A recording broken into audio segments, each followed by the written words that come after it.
Hey, here's something to look for when you're looking at properties.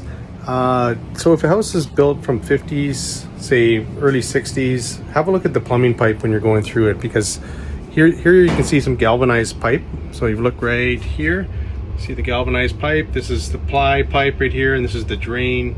So what the galvanized pipe is, it corrodes inside.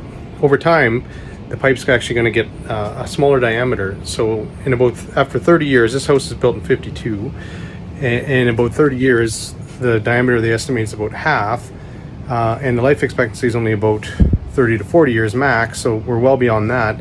So just something to look for. It can be a pretty big dollar item to have a plumbing company come into a house like this, depending on the access, location, difficulty, and how many bathrooms. The price is going to go up significantly. So something to look for. Definitely would recommend having it replaced by a plumbing company.